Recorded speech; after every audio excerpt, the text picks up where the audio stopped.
नमस्कार साथियों, उड़ान एजुकेशन प्लेटफॉर्म में आपका हार्दिक स्वागत है। साथियों, आज हम बात करने वाले हैं भारतीय संविधान के जो मौलिक कर्तव्य हैं उनके बारे में। भारतीय संविधान के जो मौलिक कर्तव्य हैं वह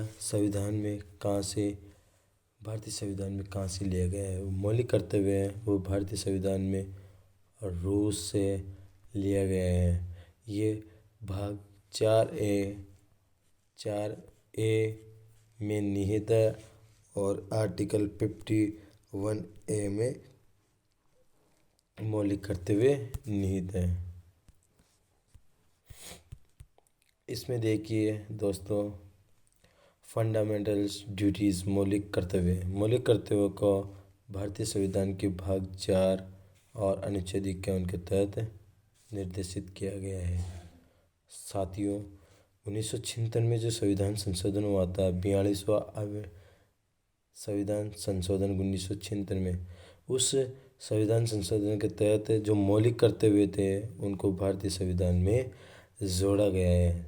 अगर संविधान में किसी भी प्रकार का परिवर्तन किया जाए वह संशोधन कहलाता है। जो मौलिक कर्तव्य जोड़ा गया है, मौलिक कर्तव्य जो संस्कृति को बनाए रखने और उसे बढ़ावा देने के लिए और उनके कर्तव्यों को, मौलिक अधिकारों को लागू करने में विधायिका के हाथों को भी मजबूत करता है। यानी कि जो संविधान संशोधन है, 42वां संविधान संशोधन है, वो 1976 में अपनाया गया था। उसके तहत जो संविधान में परिवर्तन करके मौलिक कर्तव्यों को जोड़ा गया था, वह मौलिक कर्तव्यों का जो कार्य होता है वह संस्कृति, देश की संस्कृति, छवि, एकता, अखंडता को बनाए रखना, इनका जो कार्य होता है और इनके जो कर्तव्य होते हैं मौलिक अधिकारों को लागू करना, और अगर लागू नहीं करें तो वह विधायिका के हाथों लागू करवा देते हैं। साथियों, आगे हैं कि there are total 11 fundamental duties in the Indian constitution. इनकी जो भारतीय संविधान है उसमें जो मौलिक कर्तव्य हैं वह 11 निहित है। Fundamental duties were borrowed from Russia. यानी कि जो मौलिक कर्तव्य हैं वह हमारे रूस देश से लिए गए हैं। इधर देखिए, नाउ योर राइट और फुलफिल योर ड्यूटीज़। यानी कि तुम्हारे अधिकार और तुम्हारी कर्तव्य किस प्रकार से संविधान में भिन्न रखते हैं। इसमें देखिए दोस्तों, जो भारतीय संविधान है उसमें 11 मौलिक कर्तव्य हैं और जो मौलिक कर्तव्य हैं साथियों वह रूस से लिया गया है। इसमें देखिए दोस्तों, दोनों का जो समायोजन है वह इनको बैलेंस बना रहा है। एक तरफ तो अधिकार है, एक तरफ ड्यूटी है। अगर देश में अधिकार और ड्यूटी दोनों ही निहित होनी चाहिए। साथियों, इसमें देखिए फर्स्ट में यह भारत के प्रत्येक नागरिक का कर्तव्य होता है। यानी कि जो मौलिक कर्तव्य होता है, यानी कि सभी सार्वजनिक स्थानों को सुरक्षित रखना चाहिए, है ना। ये सभी भारतीय के प्रत्येक नागरिक का कर्तव्य होना चाहिए। इसमें देखिए साथियों, संविधान का जो पालन करना होता है और उनके जो आदर्श संस्थान है, राष्ट्रीय ध्वज और राष्ट्रीय गान का प्रत्येक व्यक्ति, प्रत्येक नागरिक को सम्मान करना चाहिए। जो स्वतंत्रता के लिए हमारे राष्ट्रीय संघर्ष को प्रेरित करने वाले महान आदर्शों को सजो कर रखना चाहिए और उनको पालन करना चाहिए। यानी कि स्वतंत्रता के लिए हमारे लिए बलिदान दिए थे, जैसे भगत सिंह, राजगुरु, सुखदेव जी, इन जैसे क्रांतिकारियों को याद करना चाहिए और इनसे भी बड़े बड़े जो आदर्श है उनकी जो कहानियों को सजो कर रखना चाहिए और उनके जो दिए गए नियम है उनका पालन करना चाहिए। थर्ड है दोस्तों, भारत की जो संप्रभुता है, भारत की जो प्रस्तावना में निहित संप्रभुता, एकता और अखंडता को बनाए रखने के लिए उनकी रक्षा करनी चाहिए।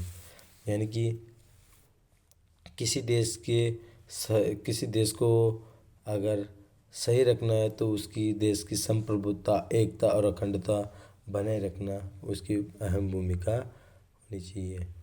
नेक्स्ट है दोस्तों, देश की रक्षा करने के लिए, ऐसा करने पर राष्ट्रीय सेवा प्रदान करने के लिए होता है।